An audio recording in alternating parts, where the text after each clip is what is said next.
नमस्कार, मैं आराधना सुधा। आप देख रहे हैं हिंद लाइव 2.0। भारत देश की राजनीति में जब सब कुछ चुनाव पर निर्भर करे तो जाहिर है कि सत्ता का पूरा ध्यान सिर्फ 2024 के चुनाव पर ही होगा। इस देश में सत्ता पर बैठे लोगों के भीतर एक लंबी प्रतिक्रिया होती है। धर्म के सहारे सत्ता को आगे बढ़ाने व राजनीति में अपनी पकड़ मजबूत रखने के लिए हर बार कहीं न कहीं धर्म का सहारा जरूर लिया जाता है, फिर इसके लिए चाहे मंदिर में जाना ही क्यों न पड़ा हो।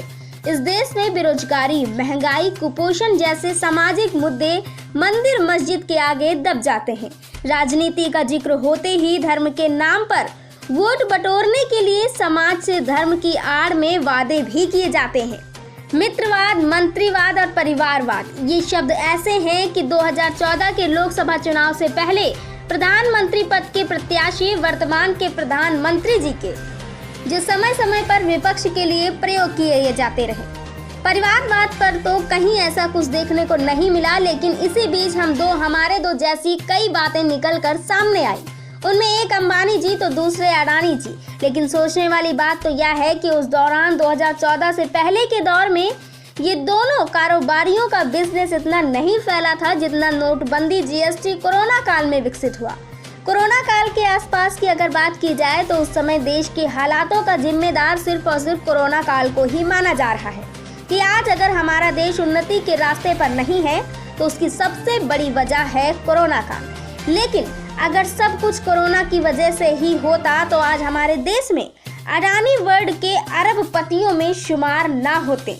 इसका अर्थ तो यही हुआ कि कोरोना ही सब कुछ नहीं था। कहीं ना कहीं सरकार की मंशा अपने इलेक्शन को लेकर, राजनीति को लेकर और अपने आप को मजबूती देने को लेकर ज्यादा दिख रही थी। तभी तो देश में आज गरीब और गरीब होता जा रहा है और अमीर होता जा रहा है। हाँ, अगर यहाँ पर बात गरीबों की जाए तो मध्यम वर्गीय लोग भी और गरीब होते जा रहे हैं। लेकिन जब बात अमीरों की हो तो वहाँ सिर्फ दो शख्स, अडानी व अंबानी ही और अमीर होते दिखेंगे। तो क्या ये रहीसियत सिर्फ दो लोगों के साथ ही है? और क्या देश के अन्य कारोबारियों के पास यह सब चीजें नहीं थी? अभी हाल ही में इलेक्शन आने से पहले अचानक बाबा राम रहीम को पैरोल मिल जाती है। बाबा राम रहीम एक ऐसे शख्स हैं जिन पर महिलाओं के साथ दुराचार से लेकर हत्याओं तक के संगीन अपराधों के आरोप लगे हैं। वहीं कुछ दिनों पहले बिल्किस बानो के केस में भी 11 दोषियों को 15 अगस्त के दिन सजा माफी दे दी जाती है।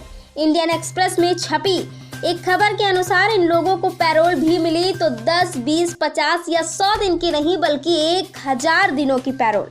इन दोषियों को पैरोल का मिलना और उनकी सजा माफी, इन सब में कहीं ना कहीं गृह मंत्री जी का हाथ दिखा। लेकिन हमारे देश में संविधान को भी ठेंगा दिखाने वाले भी बहुत से लोग मिल ही जाते हैं। तभी तो सुप्रीम कोर्ट ने कल हेट स्पीच को लेकर इतना बड़ा बयान दे दिया। न्यायमूर्ति के.एम. जोसेफ और न्यायमूर्ति ऋषिकेश रॉय की पीठ ने कहा कि हेट स्पीच से जुड़े अपराधों में सरकार को खुद संज्ञान लेकर एक्शन लेना चाहिए। ऐसे मामलों में शिकायत का इंतजार नहीं करना चाहिए। सुप्रीम कोर्ट ने यह भी चेताया कि इस तरीके की हेट स्पीचों से लोगों पर बुरा प्रभाव पड़ता है। लेकिन सुप्रीम कोर्ट के दखल देने के बावजूद भी मौजूदा सरकार इस पर लगाम लेने में नाकामयाब रही। इसके पीछे बड़ी वजह यह भी थी कि सत्ता पक्ष के ही, चाहे वो विधायक हो, मंत्री हो या सांसद हो, इनके द्वारा हेट स्पीच सबसे अधिक दी जा रही थी। अब देखना यह है कि लोकसभा चुनाव आते आते सुप्रीम कोर्ट इस फैसले पर कितना बड़ा एक्शन लेगा। क्या सत्ता पक्ष के सामने नतमस्तक होगा या फिर ऐसे लोगों के खिलाफ कार्रवाई करेगा? दोस्तों, यदि आपको हमारा वीडियो पसंद आए तो हमारे चैनल को लाइक, सब्सक्राइब, शेयर करना ना भूलें। धन्यवाद।